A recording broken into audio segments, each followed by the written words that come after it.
These 2,000-year-old bones hold incredible secrets. They may be startling, never-before-seen evidence of crucifixion from the time of Jesus.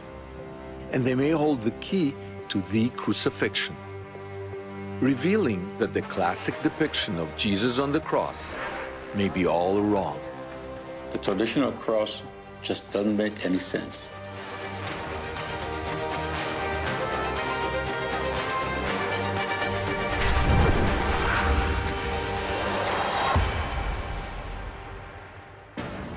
There are only 2 archaeological examples of crucifixion ever found. Both were discovered in 2,000-year-old bone boxes in Jerusalem. And both are in the lab of Professor Israel Herskovich. One crucifixion nail had been driven through a heel, the other through a hand. They revealed that the heel bone was penetrated from the side.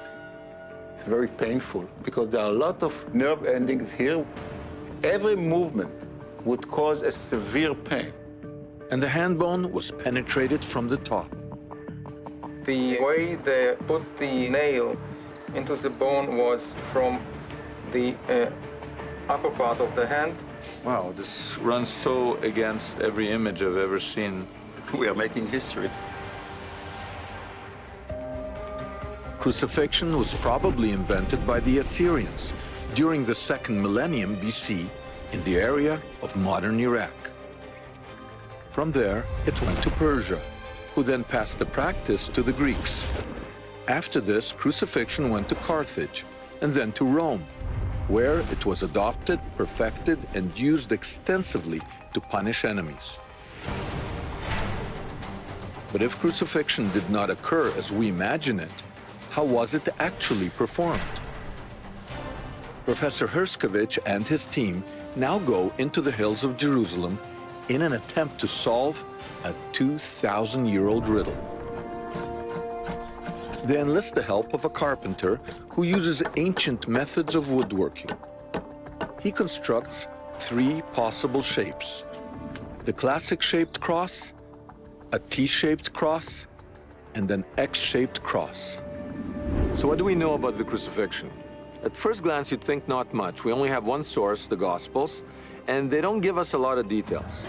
But when you analyze what they do tell us, I think we can glean a lot of information from it. First of all, they all tell us that Jesus carried his cross to the place of crucifixion. That tells you it couldn't have been very heavy and very big. It couldn't have been a tall cross because nobody would be able to carry such a cross.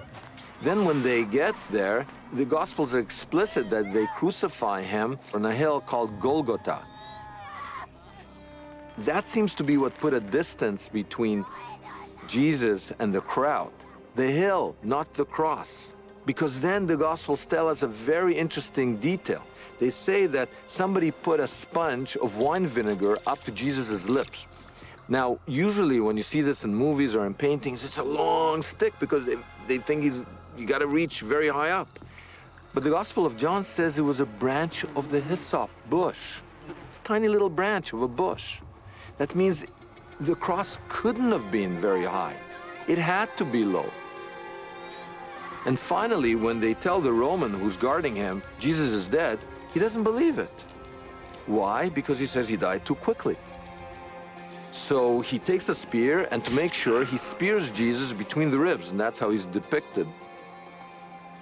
But that gives us a very important fact, and the fact is that the type of cross that Jesus was crucified on was one that would lead to a slow, agonizing death.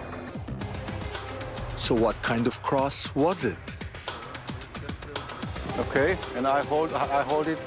They start with a classic cross and quickly discover one of the downsides of this shape. Okay, here we are.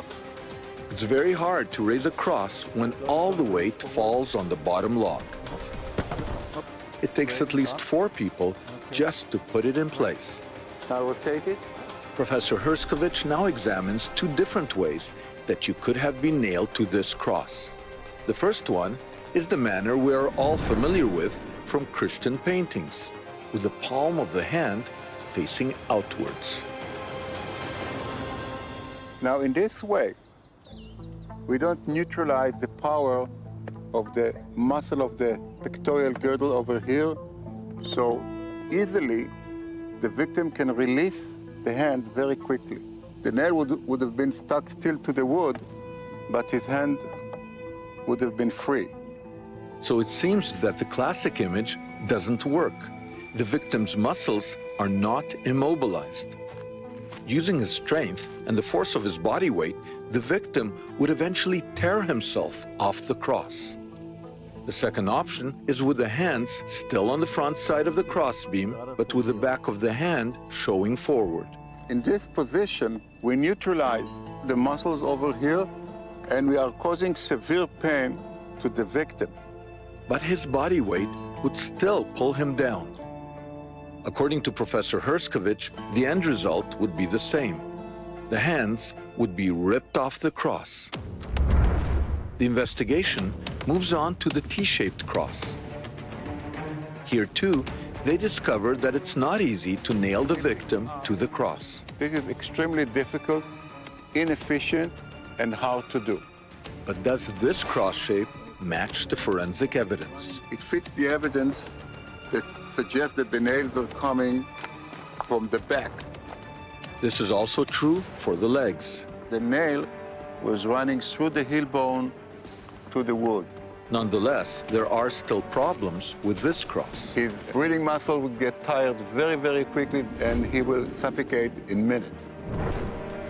Meaning, to conform to the archaeology, the victim would have to be raised so high that stress would be put on the heart and death would be almost instantaneous. The whole idea of crucifixion, as opposed to execution, was to ensure a long and agonizing death. This method of crucifixion simply defeats the purpose. Professor Herskovich now moves to the X-shaped cross. If you want to control someone who is fighting for his life, just push him to the ground on the cross, and then you can do it very rapidly. You fully control him, and then you can hammer him to the cross very rapidly. Crucifixion on an X-shaped cross is equally effective when the victim is facing the other way. Okay. It doesn't take much manpower to put this cross in place. It's stable, and it doesn't require digging a hole in the ground. That's great. In this position, the victim will stay alive for a long period of time because the cross itself supports the weight of the body. He will probably, at the end, will die of dehydration.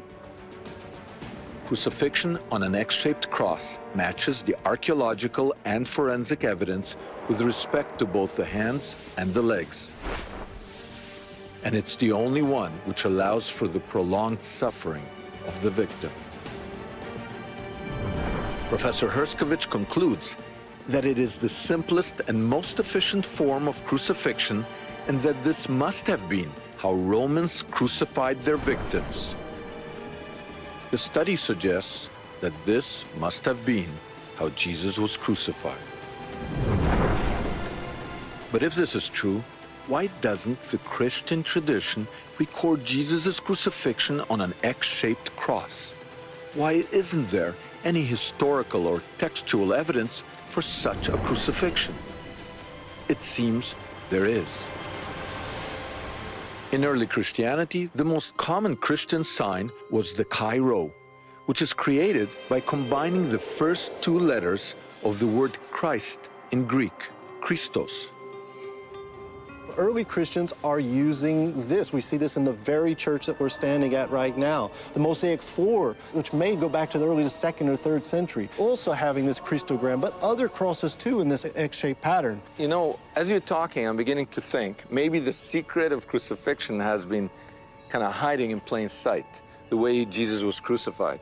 Because we tend to think of it as a vertical cross. But I'm beginning to think, is it possible that that symbol only became a symbol of Christianity after crucifixion stopped? During the reign of Roman Emperor Constantine. And the people who actually saw crucifixion, they didn't have a vertical cross, they had an X. You just look at it. I mean, sometimes we overthink and over-theorize and not just look at it. It looks like someone is on a cross. And it's a symbol, it's a monogram. And for the early Christians, it clearly symbolized crucifixion. The investigators have been led to an astonishing conclusion. The early Christians may have developed a symbol which was based on how Jesus was crucified. In time, it came to be identified with Greek letters.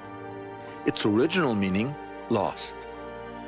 But forensic analysis of recent archaeology allows us to depict the crucifixion of Jesus of Nazareth in a manner that is consistent with science, history, and the story of the Gospels.